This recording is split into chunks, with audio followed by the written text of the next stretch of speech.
No, we are. It's my pleasure to call to order the Monday, September 9th school board meeting of the Stevens Point School District. I'd like to remind the public that they're always invited to the meeting. Usually, though, we also have live stream that happens. It won't quite be live, but it'll be the next best thing. We're going to record it and post it tomorrow morning. We're just having some technical difficulties, which will be taken care of soon. So at this time, may I please ask for a roll call, please? Ms. Erler. Here. Mr. Lepak. Here. Mr. Kowalski. Here. Mr. Pope. Here. Ms. Portson. Here. Mr. Robbie. Here. Mr. Shader. Here. Mr. Summers. Here. And Ms. Bushman is excused. And we have a quorum. And this time, we'll have the Pledge of Allegiance.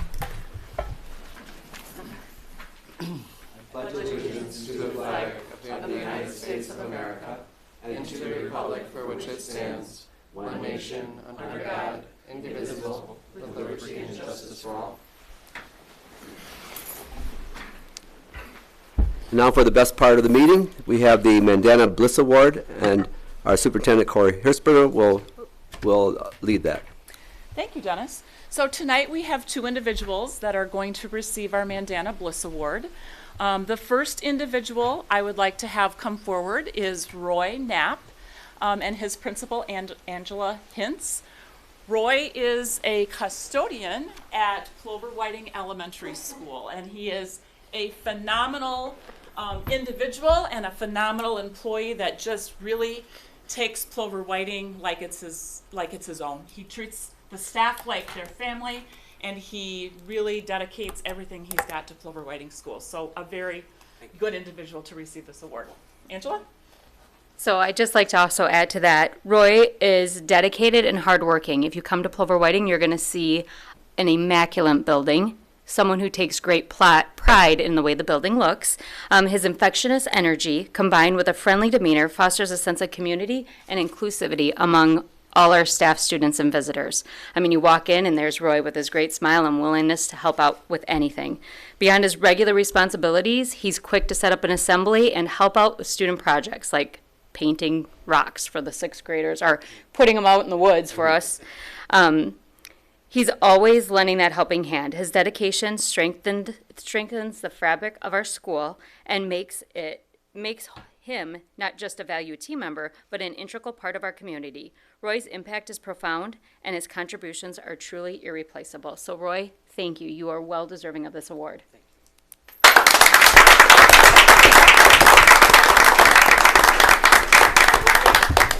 have a certificate here for you. And then we'd like to take a picture with you and Angela and I in the front, and then the board would like to congratulate you with a handshake. So congratulations, Roy. I appreciate everything you do. Yep. Hi, how are you? Nice job. Oh, you're welcome. Bring me Barb. Come anytime. That's fine. Take my picture. Take my picture. We can photo bomb. All right, there we go. That'd be kind of fun. Thank you. Good job. Thank you for all your work. Thanks, Roy. Congratulations, Roy. Congratulations, Ray. Congratulations for deserving. Yes, absolutely. Congratulations. We appreciate you. Thanks for your hard work, especially this summer. 'Cause I know that's where all the hard work is. Congrats. Congratulations, Roy.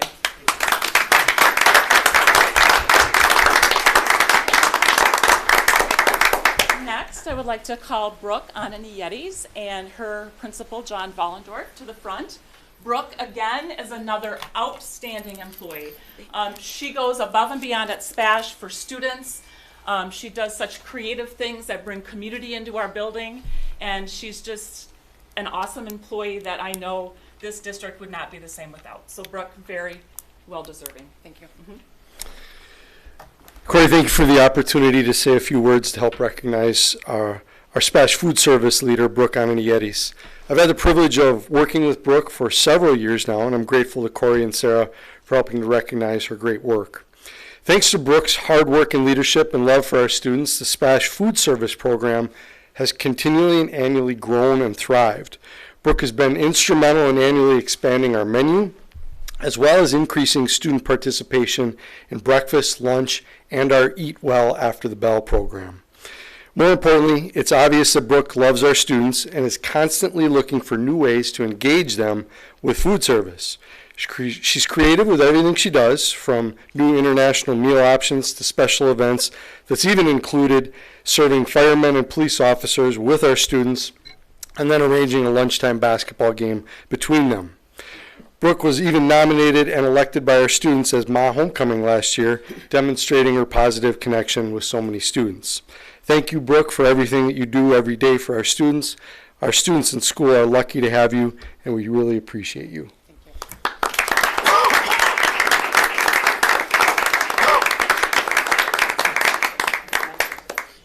And then, okay.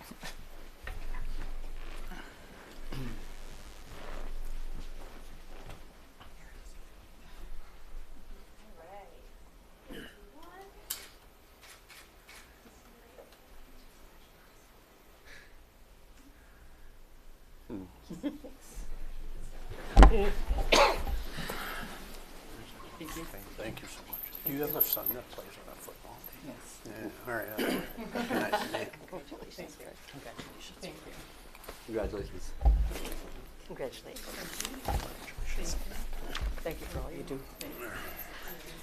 Thanks. Thank you. Yeah, and that's something. Congratulations, Brooke. Very noble.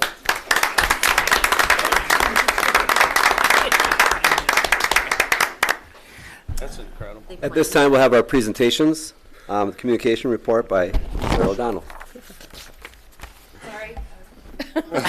Maybe. Multitasking. And just to note, we did not have any public comments. Okay.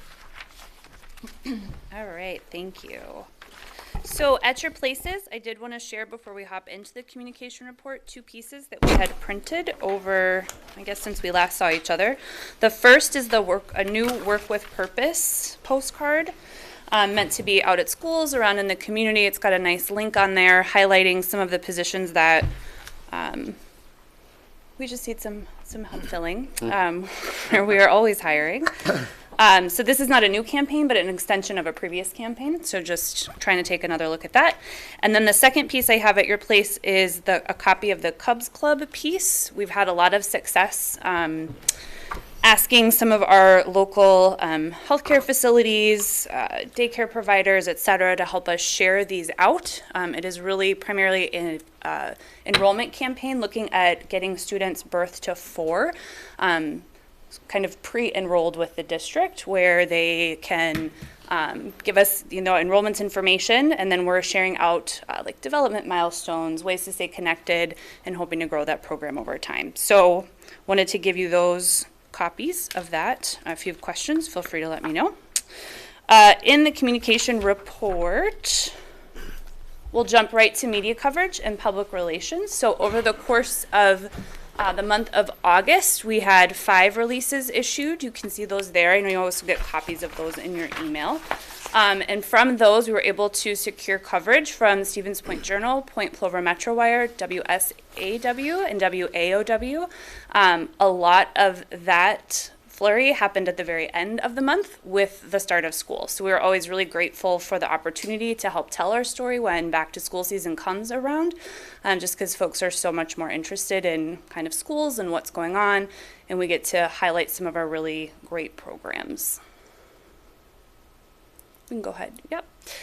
Social media engagement over the course of the month was up as well. We saw slight growth in total audiences for district Facebook and Instagram, and we saw significant growth in impressions and engagements over the course of that month.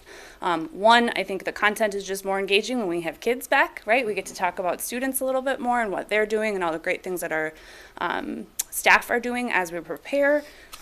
My favorite story from the month was the Spash football video that we did at the beginning of the month. They had their kind of kickoff overnight lock-in. This used to be a trip where they would travel to Duluth, but found that was a little expensive for families as we continued through.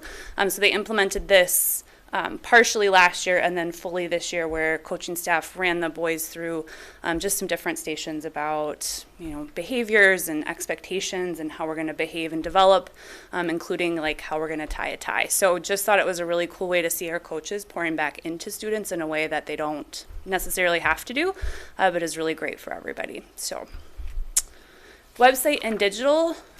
Again, because it's back to school time, we just see that jump in users for that pointschools.net web page. Not surprisingly, there, trending pages over the month were our Welcome Back to School district landing page, resources for staff, transportation, and the staff directory. And we continue working on building all those other sites. Looking forward at special campaigns and projects, Cubs Club early enrollment campaign took up a good chunk of time in August, which did officially launch maybe 2 weeks ago. We've had a handful of folks sign up, really excited to just kind of watch that grow kind of slowly and see what kind of engagement we get and what we're able to do for those families as we're looking to build those connections earlier. The Back to School Parent Community Information Campaign, the internal Every Student Every Day Beyond Expectations campaign, which that is a QR code there to our Back to School kickoff video. If you did not have a chance to see it, please go watch it. It's my favorite one we've done the entire time I've been here. I think it just really captures who we are and what we're doing in a way that we haven't before. So really proud of that piece. And then the My Why campaign has been really cool. We've had staff just kind of, if they want to, volunteer to share kind of why they choose to work in education. We've had folks respond from all levels of our district and schools, and it has been really, really just inspiring to read why they're here and what motivates them to come and work with kids. So I encourage you to see those if you've not. State leadership, we have some upcoming presentations. The WASDA presentation later this month, WISPR Fall Conference, WISPR webinar, and then I did hear from the WASB regarding the joint conference. One of ours was accepted from, that Jen will actually present with me about communication in school boards. So we're really excited for that. Looking ahead into September, continuing on those website builds, continuing on that Cubs Club engagement, and then continuing to focus on that content creation. And with that, I'll take any questions. I would like to echo what Sarah said about that video. Sarah did a phenomenal job. It is one of the best videos that I've seen. So if you haven't watched it, check it out. It's very well done. Thank you, Sarah. Thanks, Corey. Sarah, thank you, and thanks for all you do. Thank you. At this time, we'll have our Well, superintendent. could I just I'm want sorry. a discussion? So this is our opportunity with the Cubs Club to be able to, for anyone that's going to be watching, I mean, they can't be watching tonight, but they're going to be looking at it. So can you just explain to a community member, I'm a young parent, I've just come into town, I have a couple of young kids, but they're not ready for school yet. Why would I want to sign up? Yeah.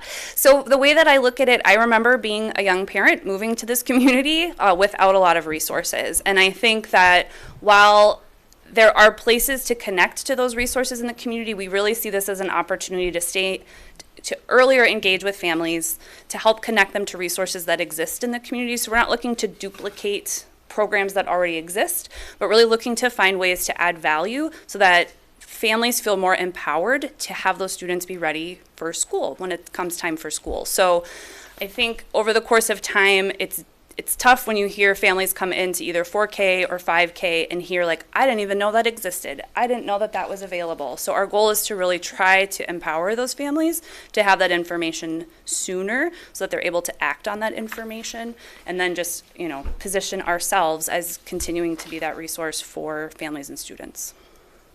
So I'm thinking some of those might be if a child might be struggling with some speech For sure. situations, or Yep. maybe some developmental goals or milestones. We'd be able to be in a position as a district to help in terms of getting that family maybe some support for that child and getting them in a better place as they're moving forward to actually Enter school. begin preschool, begin school. Yeah, and I think it's not necessarily us providing that always, but us getting them in the right direction of where they can find those resources. Because again, I think it's just tough when you don't know where to go. You just you know, you got to have a starting point, and we feel that we're a really appropriate place for that to be a starting point. Great. For example, my neighbor has enrolled their first child and they're pregnant again, and they don't have any other children in the system. And they were just excited to know that they would be getting communication from the district before their children were enrolled in the district. So I was excited about that there's people out there that have no connection at all to the district. And you know, they just want to know, what school will my child go to? You know, what should my child be doing at the age of 1, at the age of 2? So, and I checked with Sarah, and they're actually already enrolled. So, in our Cubs Club. So that was exciting. Thank you again, Sarah. Barb had Barb a has a question. Oh, I'm sorry. Is this program on your plate? Yes, but like, so mostly it's just pulling resources, and then I've got it set up so it'll automate pretty nicely. So once they're enrolled, like, we can time trigger emails based on birthday and then based on enrollment. So it's a lot of setup on the front end, but my plan is that it will kind of take care of itself as we move forward. Okay. Thank you. Good question. Any other questions? Going once, going twice? Okay. Thank At this time then, thank you again. We'll have our superintendent's report. Sure. So back to school information. It's been a great start to the school year so far. It's just awesome to see our staff back in the buildings and students back in the buildings. We did have Governor Evers here last week, which was really exciting. He spent some time at Ben Franklin Junior High, had an opportunity to talk with students and with staff. So that was good. I want to thank the Project Fresh Start through the United Way, who have provided a ton of resources and school supplies to students that might not already have them. Additionally, we had some board members that did visit our schools during the month of, or leading up to the start of school and once school has started. So if there's board members that want to just say a couple things about their visits to schools, you can do that now, and then I'll continue on with my report.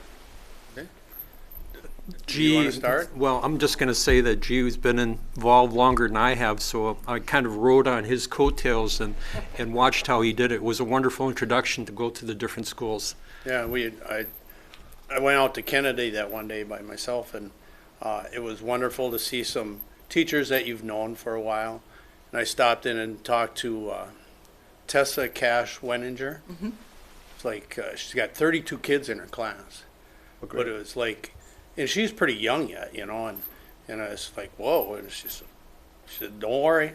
She says, we got it all under control.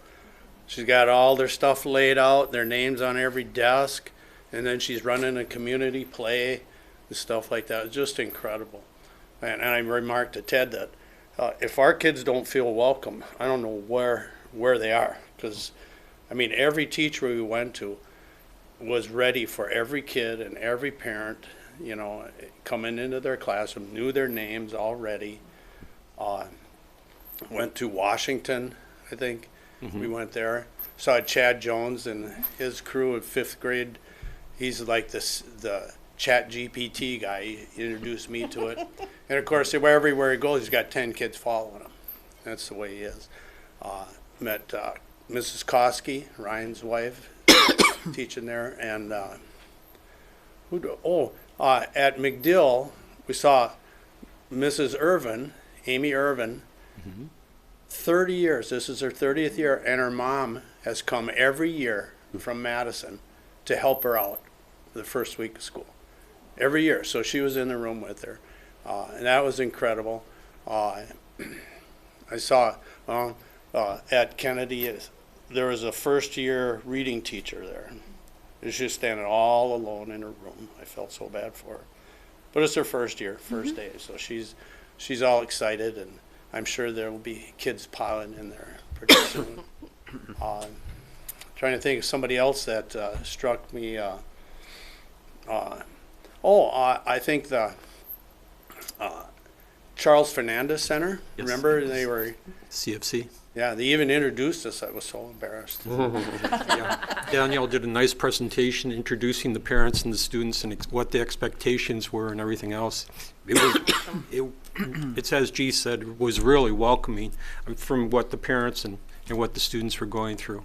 And as far as cell phones goes, I mean, she hit it really hard. I mean, she was telling those kids, this is the way it's going to be. And Joel Bergener Ben? at Ben did the same thing, because I asked him about that, and he said, we're on it, and it's going to happen, which was really nice to see that how reinforcing they are. Had a great time. I mean, you know, like I said, everybody, everywhere you went, everybody was ready. The kids were happy, and Good excitement. It's been a very positive start to the year, so hopefully that's an indication of what the rest of the year will be. So thank you to everybody. I know administrators spent a lot of time in buildings, and it's nice to have board members visit too, so thank you for that. Just to tag on what G said, I wanted to recognize and thank the staff for all the additional hours they put in outside their contract during the summer, leading up to the school year. I know that many of them, if not most of them, are putting time in the evenings and during the school to get ready to make sure that they're welcomed and that they're prepared. Doesn't happen overnight. Thank you. And I'm always amazed at how much of our former students that we hire back. You know, remember Ben Colick? A lot of you remember him. He was a former student and member of the community and died a couple years ago from I think leukemia or something. Well, his wife is teaching at Pods, Nice. which I didn't know. I walked in and there she was, and had a great conversation with her. So. Thank you. Thanks to both of you and everybody else. Next, I'd like to recognize 4 board members. We have Jen Bushman, Ted Kowalski, and Dennis Robbie, who have received level 1 recognition from WASB for their leadership and professional learning as a board member. And we have Meg Erler, who has reached level 4 for her leadership and professional learning. So congratulations to those board members. Reminder, WASB Fall Regional Meeting is October 1st at the Holiday Inn in Rothschild. If you plan to attend that, let Carlin know ASAP. By the end of the week, preferably. Sure. Bash Athletic Hall of Fame Banquet is September 21st. Just a reminder, the social is at 4:30, dinner is at 6. Homecoming week is September 23rd through the 28th. And then wanted to just let the board know that our student rep from SPASH will be starting in October. We don't have the name Don't yet, have it, okay. but that individual will be starting in October. So we look forward to that person joining our board meetings. Any questions? Thank you very much for your report. Thank you for our administrative team for all they've done to get ready for the school year as well. I understand it's off to a great start, so we really appreciate that. At this time, we have the consent agenda, which will consist of minutes of prior school board meeting from 8/12/24, the approval of the schedule of the monthly bills, and the employment recommendations, and I'm looking for a move to approve. So moved. A second? Second. All those in favor? Aye? Aye. We have to roll. Yes. Okay, I'm sorry. Yeah, go ahead. Mr. Summers, Yes. Mr. Kowalski, Yes. Mr. Pope, Yes. Mr. Shader, Aye. Ms. Portson, Yes. Ms. Erler, Yes. Mr. Lepak, Yes. and Mr. Robbie. Yes. And motion carries. Before you go on, can I say something about that? The one that's from Russia? Russia. It's like, Beth, I don't know what you did, but you scour the world to find faculty for Little Stevens Point, and it's just amazing. Right. All right. At this time, we'll have business services, and our chair, Ted Kowalski, will lead us. Thank you, Dennis. The business committee, we had 2 informational presentations that were really very interesting. The first one was with the general fund balance performance, and I just want to share that the way that the budget came out, there was some up and down for the budget, which is in the report, but the projection and what the budget actually ended up being was accurate to the point of being 99.94%.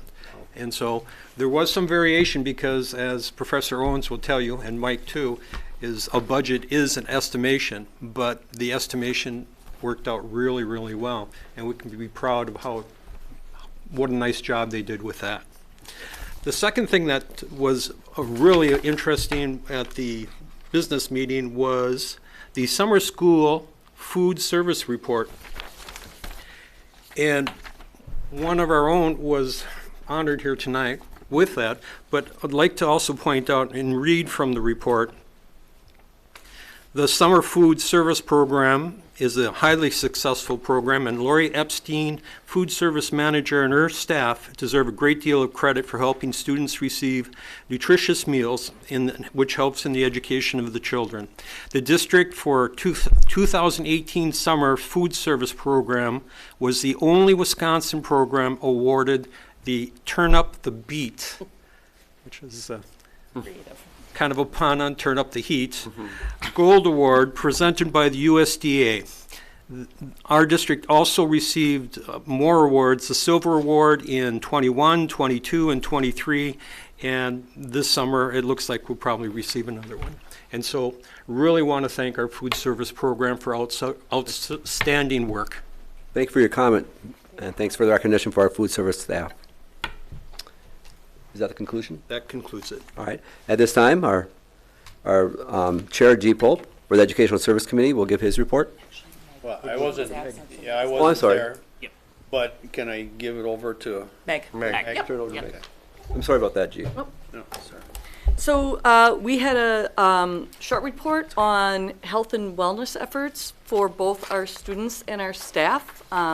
We've had a recent survey go out to staff asking for some input. There is a committee that is formed that's going to be taking a look at that information and pulling some information and ideas together as we move forward into this next school year, again, to support staff and health and wellness efforts. We also, again, had that report with respect to our students. There's a little pilot project that was run this summer for kids for 1 week, I believe was it at Plover Whiting? And with a 1 week, 4-day focus on health and wellness topics for the kids each day. It went over incredibly well, and Carla is hoping to expand that into other schools as we move forward. So just again, a lot of creativity and a lot of focus on making sure that our kids are looking at healthy snacks. That's one of the things that was reported, really getting information out to families that that you don't have to always send the cupcakes and the cookies. You're more than welcome to send some fruit and some vegetables and some healthy snacks for kids and for the staff who usually share in that. So that was a great report. And then the main bulk was on the item that we're going to be hearing tonight, which is on that summer school report. So I'll turn that one over to Chris. Great. Thanks so much, Meg. And she's correct. We did have a overview of our 2024 summer school programming. At this time, I'd invite our summer school co-coordinators, Jen Melville and Darla Panoski, to come up to the podium and share an overview of that information. There were a few questions that were raised at our Ed Services Committee meeting just regarding the specific number of staff that we employ during summer school and also the number of students that completed credit recovery courses. So we have incorporated that into the presentation tonight so we can address those two questions accurately as they make their way through the content. So with that, Jen and Darla, I'll let you go ahead and take over. Are you going to be our Vanna White? I can, yes. Or you can also click on your own. I mean, I like being Vanna. Okay. All right. Hi, everybody. For those that don't know me, I'm Jen Melville. I'm one of the co-coordinators and an assistant principal at SPASH. I'm Darla Panoski. I am the elementary curriculum and instruction coordinator during the regular school year and a co-coordinator for summer school. You just have to flip the switch on the side, Jen. So you gave it to me like, there we go. All right. All right, so this summer school, we really had some very strategic objectives that we wanted to continue to improve student engagement and achievement in an inclusive environment really focused on literacy and that development of the whole child.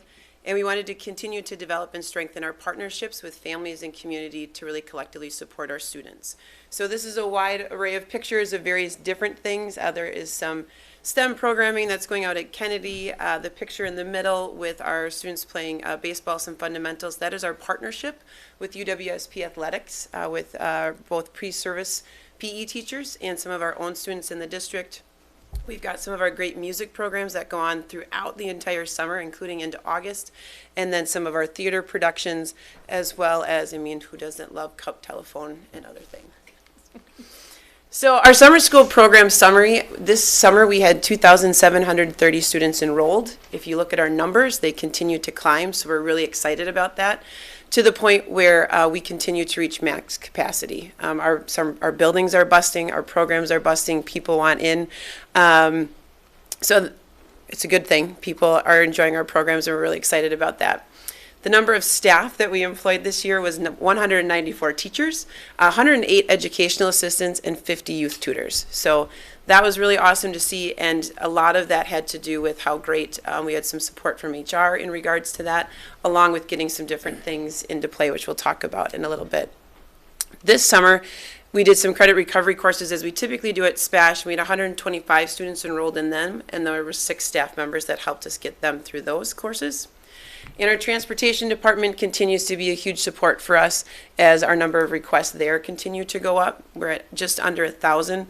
The really great thing in particular, someone who started here and we didn't have transportation for secondary in the last couple of years, we'd offered that. And with SPASH now being that hub of 5 through 12, we can get students who typically would have that barrier of not getting to summer school. And that means that sometimes students are failing classes that last week of school, which means transportation is adding to their routes the day before. And they've been fantastic and awesome to work with. So just really want to thank them and highlight that. The buildings we utilized this summer were Kennedy, McKinley, Madison, Roosevelt, McDill, Ben Franklin, PJ's, SPASH, and CFC. So we used a lot of our buildings. We had to use a lot of our big buildings, which meant that we had to work with the state to get Roosevelt and other things, because if we use some of our smaller buildings, we wouldn't be able to accommodate nearly the number of students.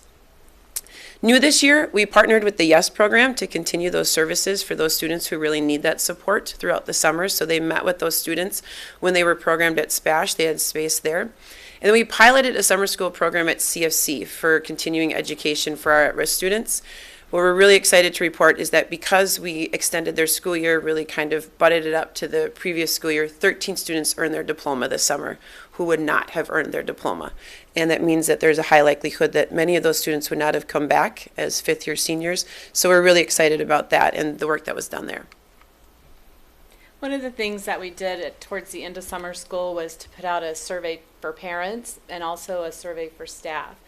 And we had 156 responses from parents, and a couple of things that we wanted to highlight. We wanted to find out from them, did you like the 2-week break that we tried one year, or did you like this year where we just had one week break, that week of July 4th? And overwhelmingly the parents said 2 weeks was too long. It was hard to get back into the groove. We really liked that 1 week. It was also very advantageous for us to get staff to sign on to do summer school, because they looked at the schedule and went, yeah, we can do 2 weeks and then have a break and then finish up the next 2 weeks. So it was very advantageous for us.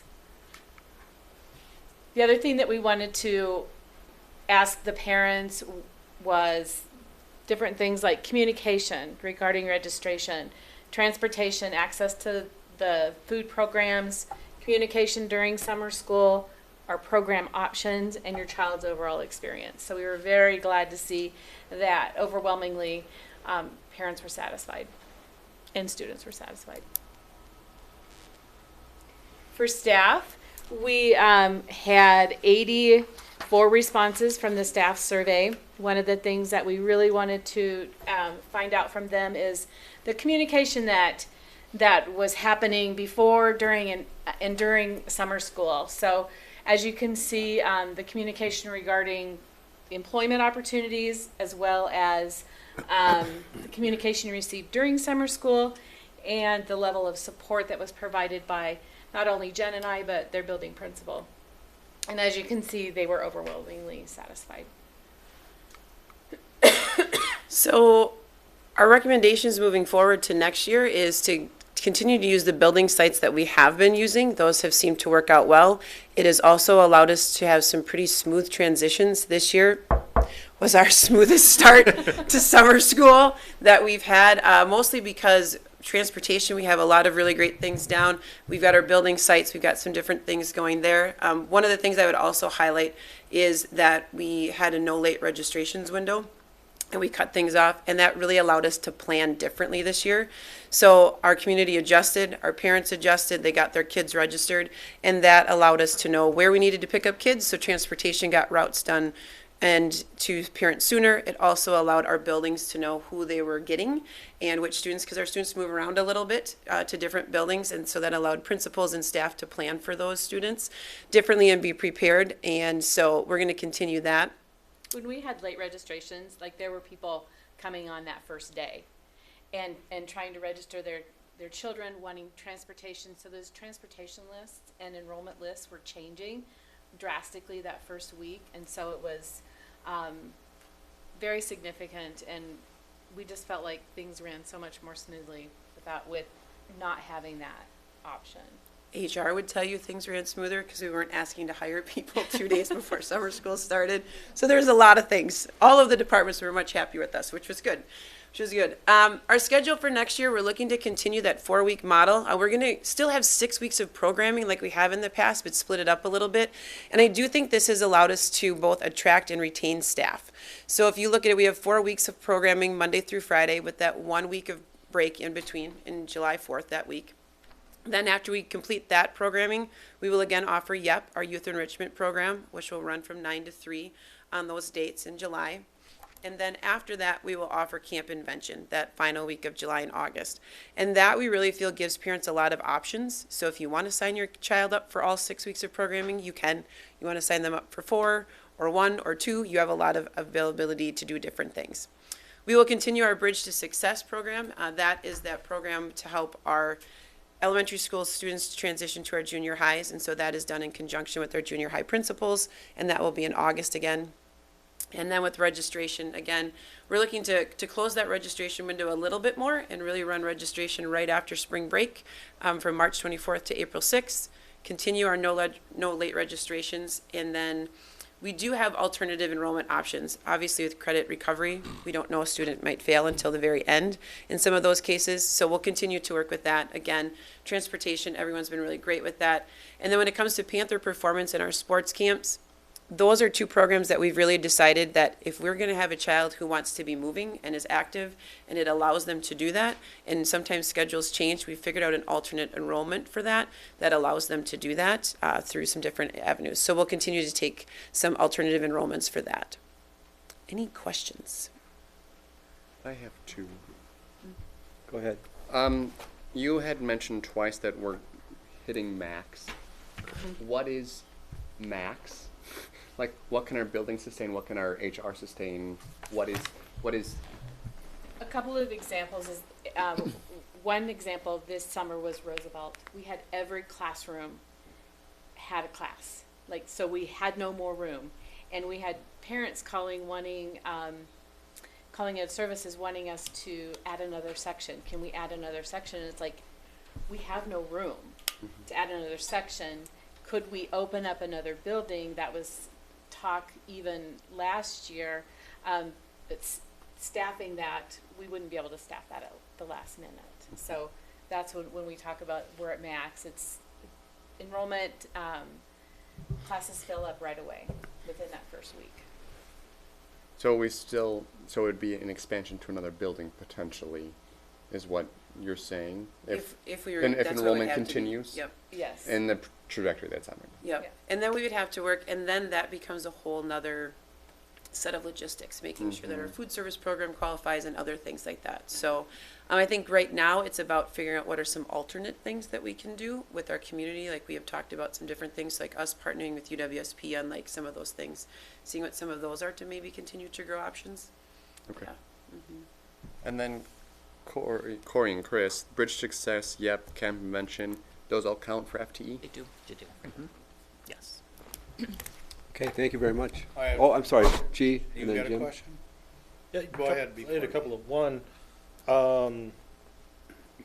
do we track the kids that are taking part in summer school and how much academic really goes on in summer school versus mostly activity? And do we see, we talk about the summer slump in kids, are we seeing the kids who are participating in summer school perform better at this time of year when they get back? Is there anything we're doing to track that in any way, and do we know that data? I'm glad you asked that, Jim, because over the course of last year, I put together a rubric for the elementary teachers.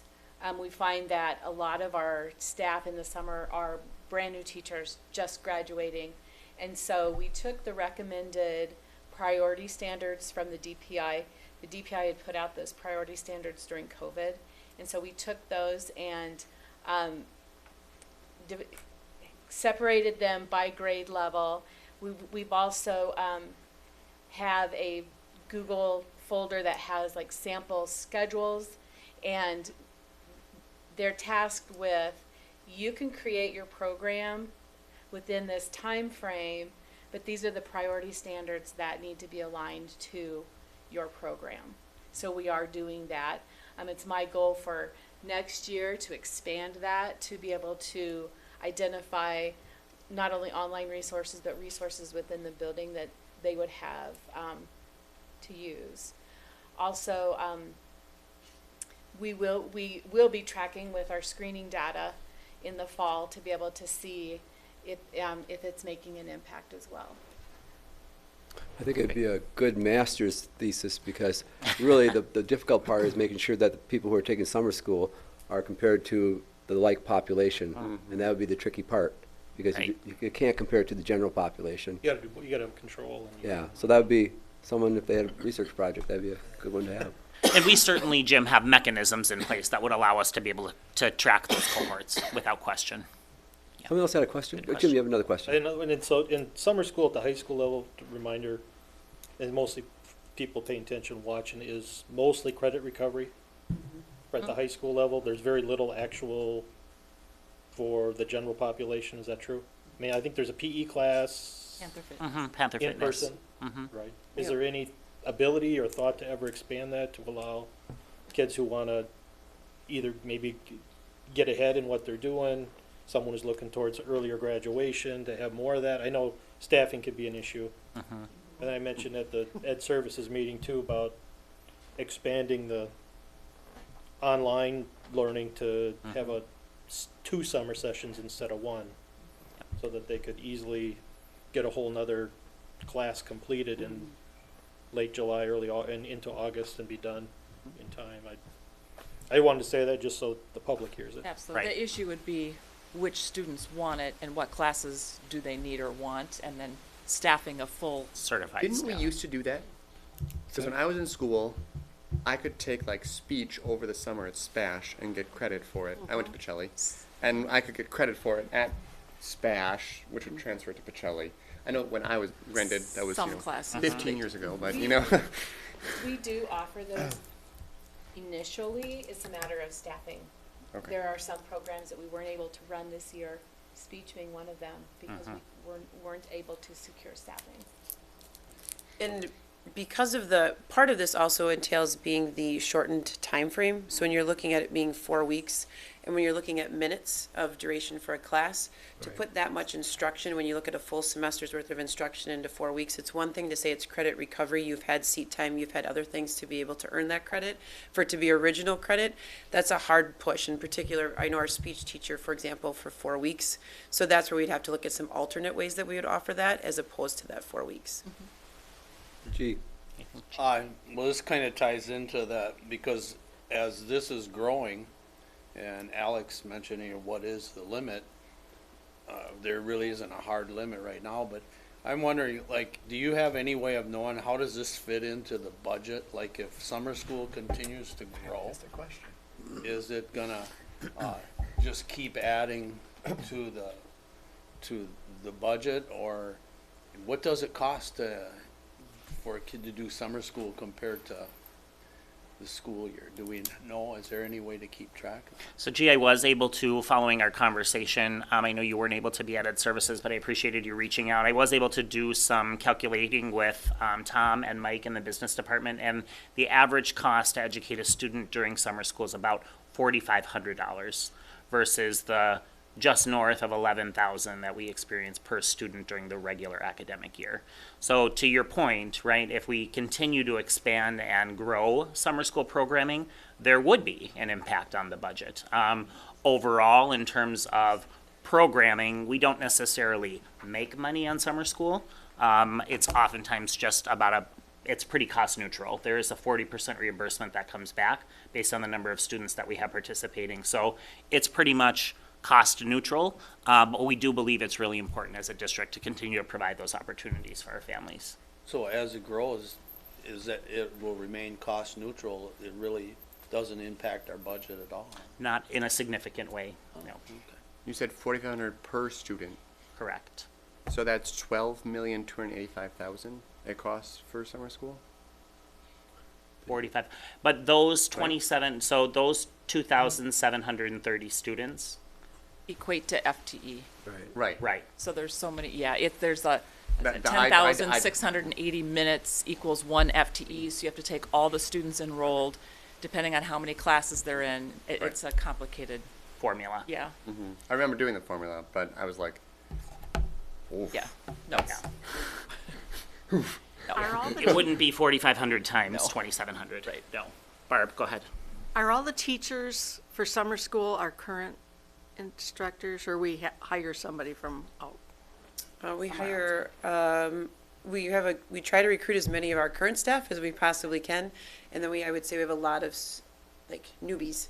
We've got a lot of them who this is their first job coming right out. And so that's where we spend a lot of our time, is helping them transition to that and be acclimated and ready. Cool. Well, we thank our staff who've participated. We also thank all our new teachers who are getting off to their career by helping us out at summer school. That's wonderful. I And think thank you, Meg- ladies, for all you've done. Meg. Oh, Meg, I'm sorry. That's Didn't see okay, you. no worries. So we heard, which is incredible, that we had 13 students graduate high school, CFC, because of summer school. So I think that's just amazing. In terms of our credit recovery, do students recover their credits? I mean, do we see, it making a difference for those kids? For those students that take advantage of it and they start to see that this is what they need to do, yes, absolutely. Obviously, that's a harder sell to a sophomore than it is to a junior. But yeah, they do. I mean, there are some who come back and they take it and they figure it out and they get those credits. So. And is that a reach out to the student and parents, or, and I guess do you have a sense of what percentage of students we're reaching out to that are taking advantage versus not? Yes, so our counselors will reach out to, so our counselors meet with their students regularly, and as they do credit checks, they are reaching out to that student and to the parent saying, you would really benefit from summer school. If you don't take summer school, this is going to, especially with certain classes that are required, you have to pass civics, you have to pass U.S. history. So they're talking to them and reminding them of that. Now it all becomes, some of those decisions are parent and student decisions, and then some of those. So the urgency is there a little bit more, I would say, their junior year, but we also get a decent number of sophomores. I said this at committee, and I think I need to say it again. This summer school really takes a lot of time and energy from a multitude of different departments, from HR to communications. Ed Services does a ton, and Jen and Darla deserve a ton of credit. It's like setting up a whole nother school district in a short amount of time, and it's only running for, 6 weeks. 6 weeks. So the startup and the takedown and the reporting, it's a lot. So it's a great opportunity for students. It's well worth it, but it's a lot of additional work and time and energy. So thank you both and everyone else that's involved. I would echo that. Yeah, we're days away, or just a few short weeks away from already starting to plan for 2025. So if that's any indication of just how much time it takes to plan, we start planning for the next year just about as soon as the previous year ends. Yeah. Are there any other questions? I have one, probably insignificant, but are the 13 graduates going to celebrate somehow? Are we celebrating them at some point? Yes, so Danny's fantastic, and so she will do different things to help them. So whether they did a little certificate that when they got like their diploma there, you know what I mean? Like they figured out a way to celebrate them Awesome. during that time. Yes, absolutely. And we continue to have, in fact, we just had a meeting today about it, and we're continuing to figure out ways. This was a pilot, so we wanted to see how it worked, and we saw what was possible, and so when we get some more time to collaborate, it'll be interesting to see what we're able to put together. Awesome. Nice job. Any other questions? Going once, going twice. Thank you. Job well done. Thank you, ladies. Thank you. Thank you both. At this time, we'll have a Student Services report by our Director of Student Services, Jenny McMahon.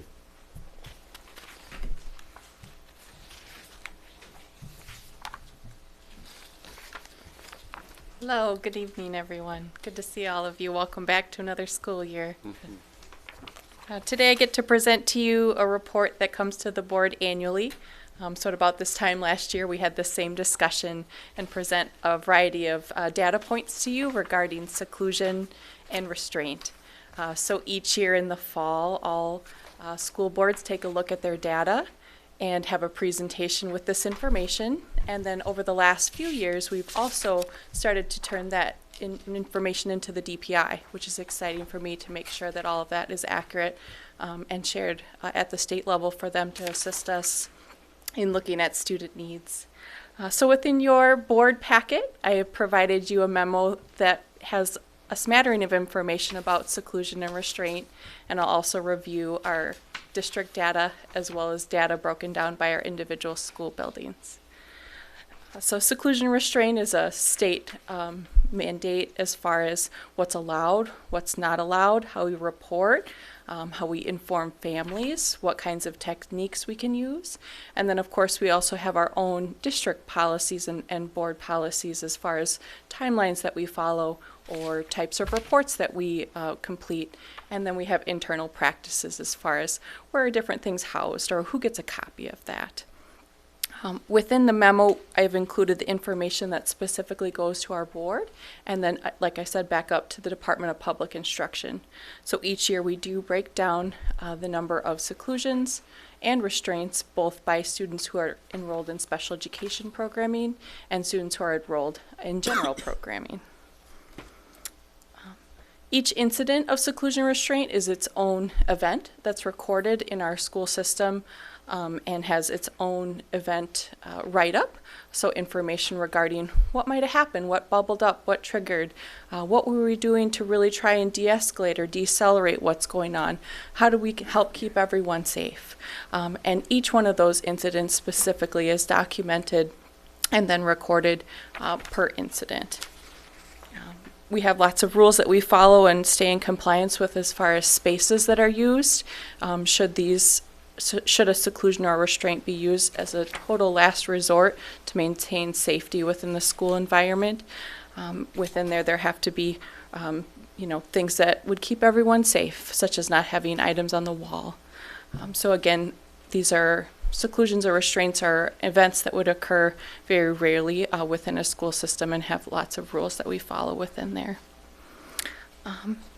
As part of the act, especially over the last few years, we've really been emphasizing debriefing techniques. And again, our board policy outlines that as well, which I'm very proud of, that we make sure that our team is coming together to make sure we discuss what happened, how are we doing, how can we prevent this in the future, how are we communicating well or not well, and is there something different we should put in place so that our student can be successful and not have to use severe techniques like seclusion and restraint. So within the board packet, I have included, as I said, the overall information as far as our district data, and then there's an additional handout that includes information per building. So district-wide totals. In regular ed programming, we had 3 occurrences of seclusion among 1 student. In restraint totals for regular ed students, 10 occurrences among 5 students.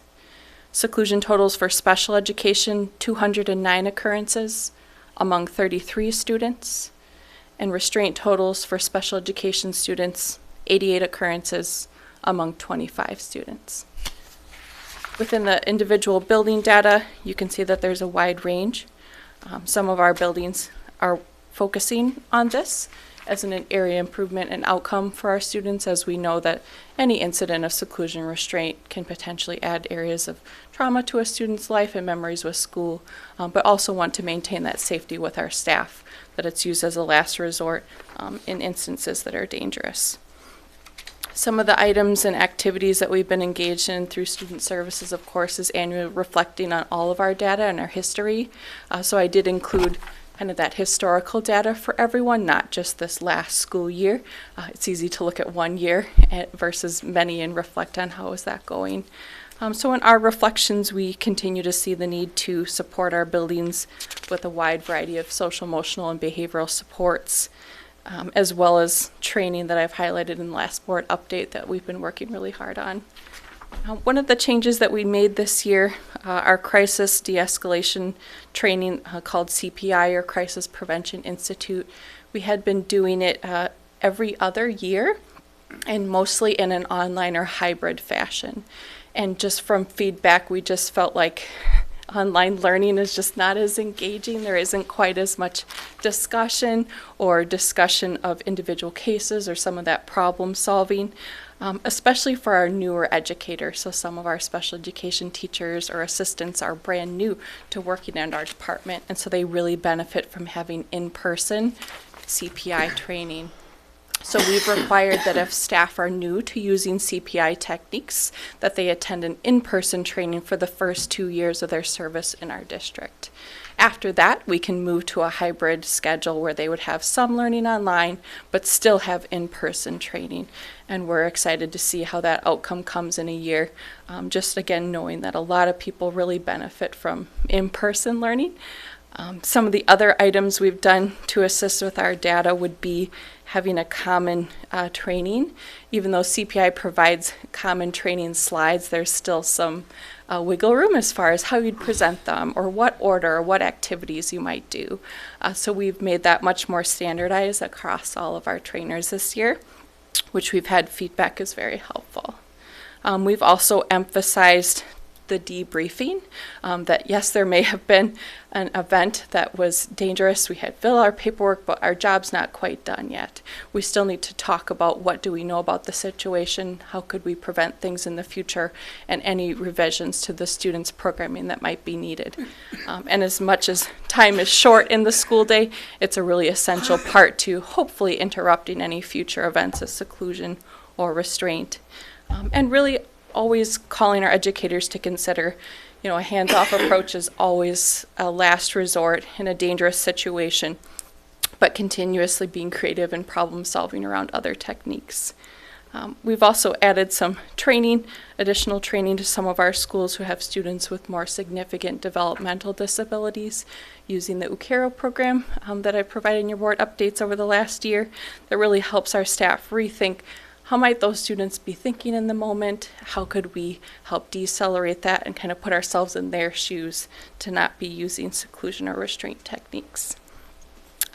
Also, some other ways that we've been supporting our staff would be making sure that our trainings have a wide variety of staff at them. We had been doing building level specific trainings, and sometimes you just kind of see what goes on at your building and you don't get the bigger picture of maybe other solutions, other ways to think about it, or other ways to talk through student behavioral needs.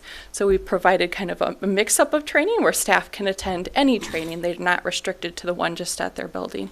And again, staff have really enjoyed getting to talk to other faculty members or other people who do their job at another building within those trainings.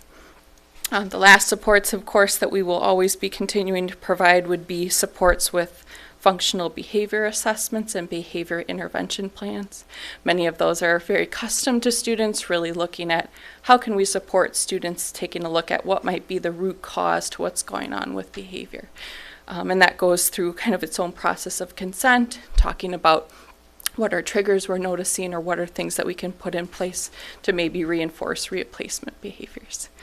So again, I appreciate always getting to go through this data. It makes you pause and think about a lot more things than just seclusion and restraint, even though these are outcomes. But I'd certainly welcome questions that board members have about this data. Any questions? Just wondering, we saw a huge increase in a couple of our schools, and just wondering if that's a unique, specific to student mix, or I guess if you have any thoughts about that or information for us and for the public would be helpful. Absolutely. I think as we look at some of the building-specific data, some of it is that there are students whose Roosevelt, behavior, Washington. yeah, have been challenging. Absolutely. Yeah, thank you, Alex. And so in addressing those, you can see that even among schools that have our highest counts, it's few students, which doesn't mean that it's okay. It just means that we're tackling problem solving for a few students, but that problem solving is complicated, clearly. That our students can come with a variety of behaviors that can be dangerous. So what my team and I have been doing have been increasing those trainings, like I said, for Crisis Prevention Institute, as well as UCARO, and really emphasizing that our data has to shift, that we have to replace some of our thinking. As scary as a situation may be, we do have some different options. And some folks, that's something that they need some repeated exposure to, and some people take it right away and they go with it.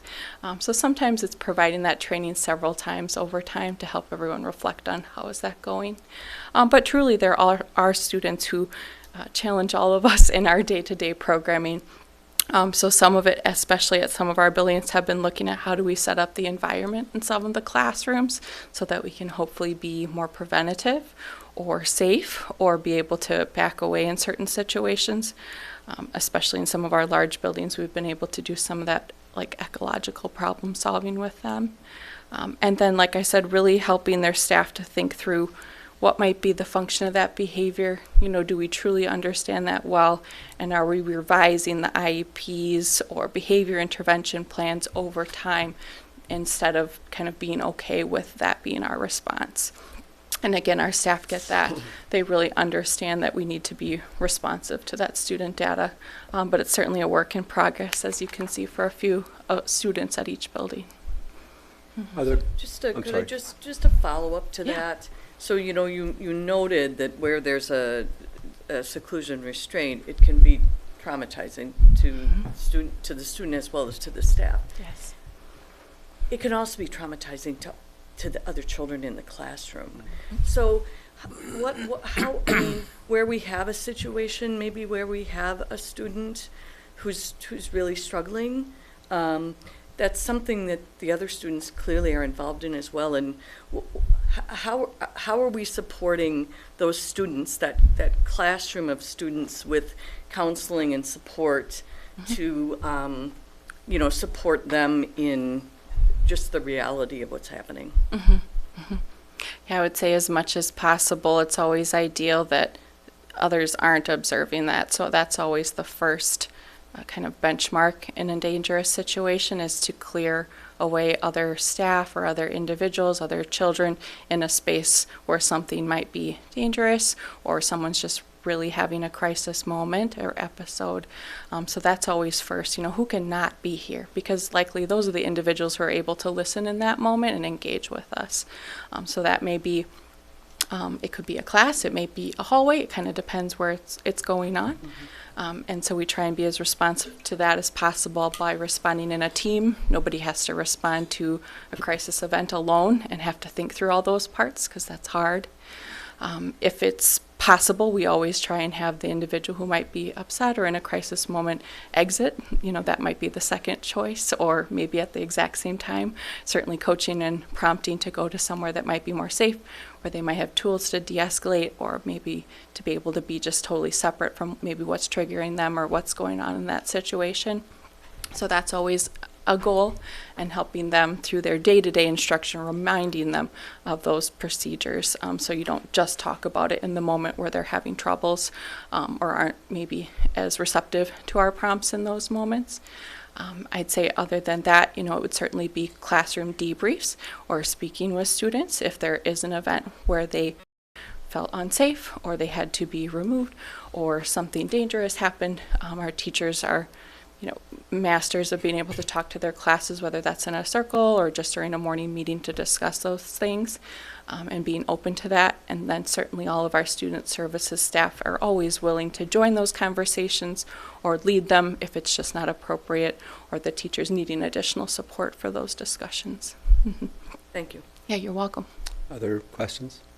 I just want to echo what Meg said about the restraint and seclusion being challenging and traumatic for our scholars and as well as our staff. And I want to thank our staff for the competency they show, the professionalism, and really the compassion that they show, because these are very, very difficult situations, and they're highly emotional, and they're sometimes very chaotic. And what our staff does during those situations is pretty miraculous. And it's a tough job, so I thank them and thank your leadership as well. Thank you. Yeah, You've done a great job. absolutely. Yeah, I would celebrate in knowing this year our DPI has taken our data and put it into different levels, so levels 1, 2, and 3, and the goal would be to be at a low level.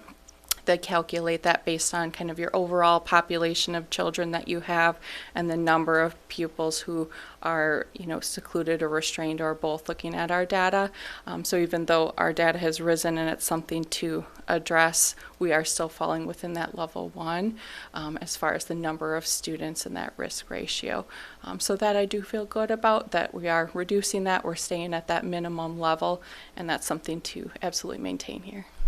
Thank you very much. Yeah, Thank you, thank Jenny. you. Thanks, Jenny. There is no technology service report, but there will be, at this point, we're going to have a discussion regarding our budget evaluation process. Great. Thank you, Dennis.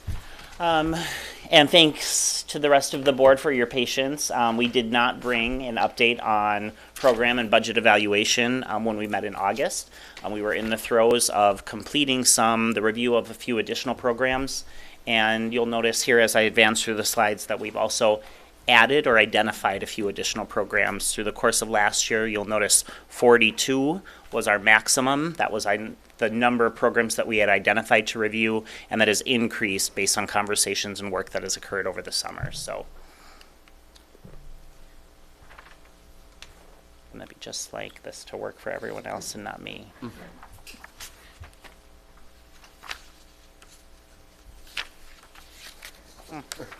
Thank you for your report. And that concludes my report. Thanks, Corey. I'll try it again. So here's an overview tonight of what I'd like to share with you. And again, we concluded our report on budget and program evaluation last year. And this year, we really like to talk about where those two processes sort of intersect. So we really want to obviously continue to ensure transparent and responsible stewardship of district financial resources. And there you see that increase noted for the first time in print. Complete the comprehensive review of 48 identified programs rather than 42, and conduct a baseline comparative analysis of programs in partnership with Hanover Research. I want to pause momentarily here to talk just a little bit about our new partnership with Hanover Research. That did not exist last year as we completed the program and budget evaluation processes simultaneously. So we have engaged in a partnership with Hanover Research. They are a research company out of Wilmington, Virginia, and this is what they do. They do educational research, and it's primarily focused on program review for schools. So we have been working with them on scoping out about 6 reviews or research projects that will have them complete throughout the course of this year. The first 2 are already initiated. So the first one of those reviews or projects will be focused on a comparative analysis of districts that are similar to ours, but outside of the state of Wisconsin, to look at things like graduation requirements, to look at things like course sequencing, to look at things like number of courses that are offered within a particular discipline, like ELA, like math. We just feel like at this stage of the program review process, that data is going to be really, really important for us to have as we look for places within our programming framework where we can gather some efficiencies or start to make some more informed decisions about potential cost savings that might exist. What's the cost of that? The cost for our Hanover, it's approximately $40,000. And that was funded through our educational services budget, so it wasn't an ad. We also are hoping to align the results of our program review with budget planning, and again, talking about how we make these two processes sort of intersect as we keep the board informed throughout the course of the year. I want to here highlight just the referendum impact, because when we talk about budget, we also obviously have to acknowledge the impact that that $14.75 million operational budget, our operational referendum, will have on our budget.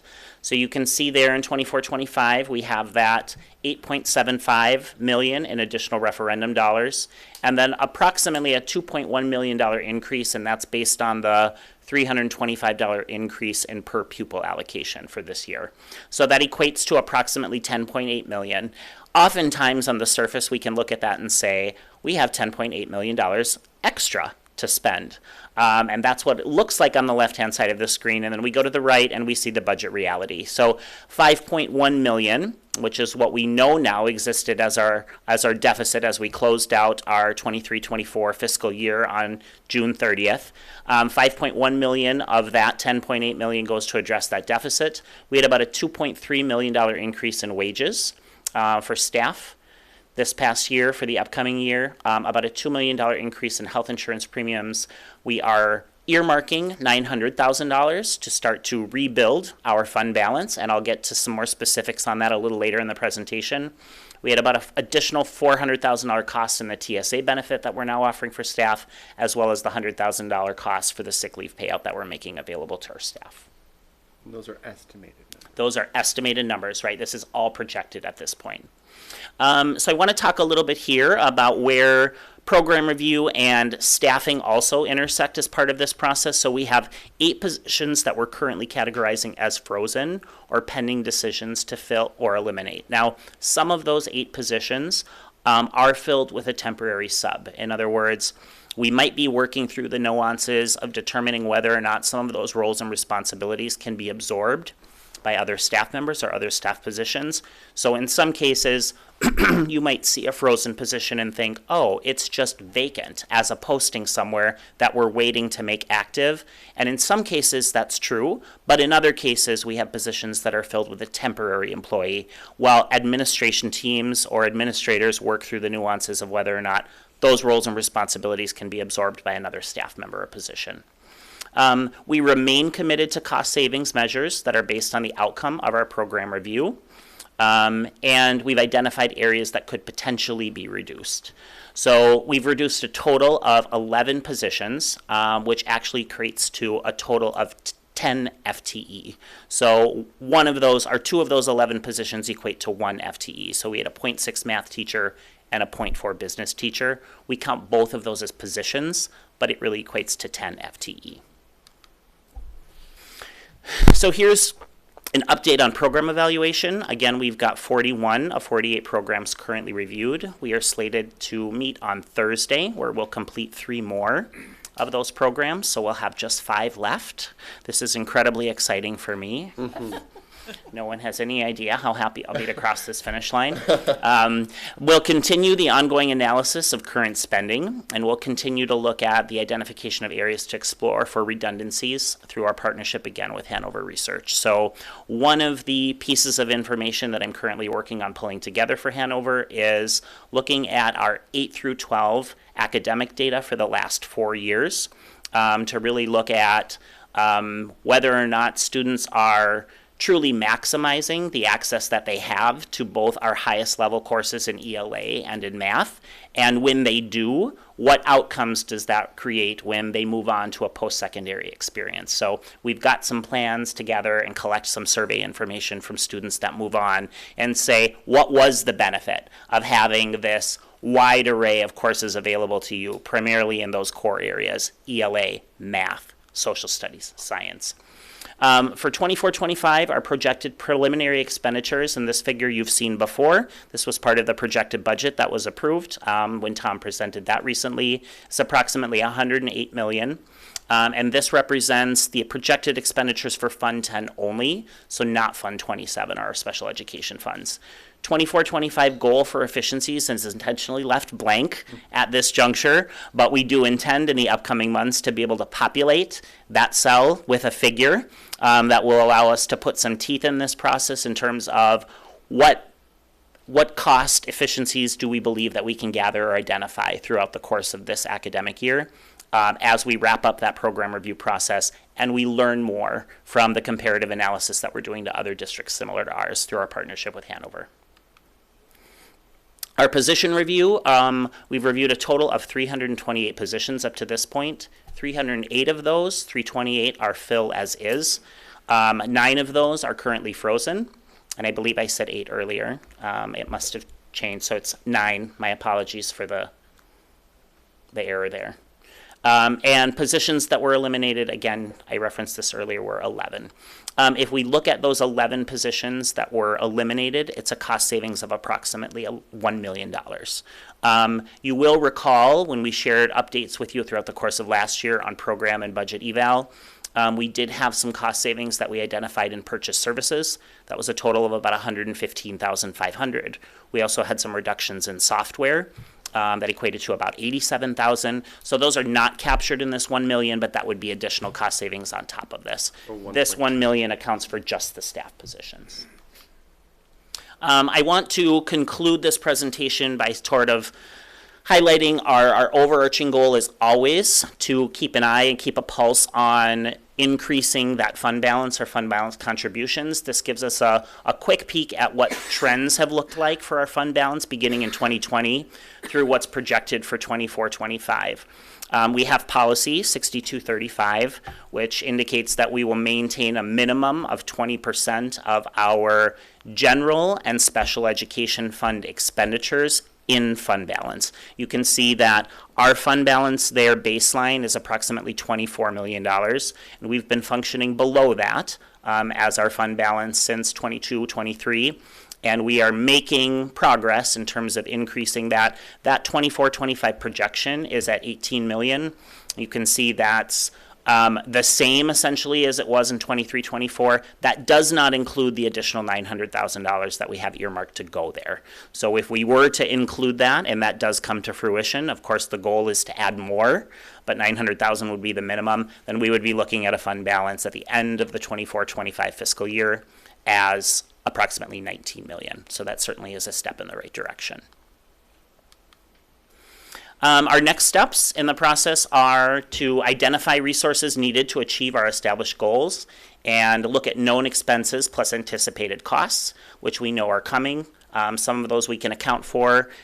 In terms of a potential increase in health insurance premiums, we just don't know how much. But those are things that we certainly have to plan for, and they have to be part of the budgeting process.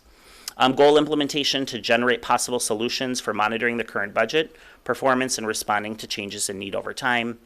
And then sustainability. In other words, what are the areas within our programming framework that will allow us to gather efficiencies? And again, that is to bring back to the board in the next few months a figure that we believe we can save as part of this process in the upcoming year. And that concludes the update on program and budget evaluation, but I'd be happy to take any questions from board members. Any questions? Questions going once, questions going twice. Donna, thank you very much. Thanks for the presentation. Great job, Chris. Absolutely. Thank you. You're welcome. Just a reminder to the board that we do have two school board meetings in October, one on the 14th and one on the 28th. One is a regular board meeting, the other is a budget hearing at 5:30 with a special board meeting to follow at 6 p.m. Just also a reminder on the committee meetings, there'll be one on the first Monday of the month at 5:30 for Educational Services Committee, and there'll be one on the first Monday of the month at 6:30 p.m. for the Business Services HR Committee.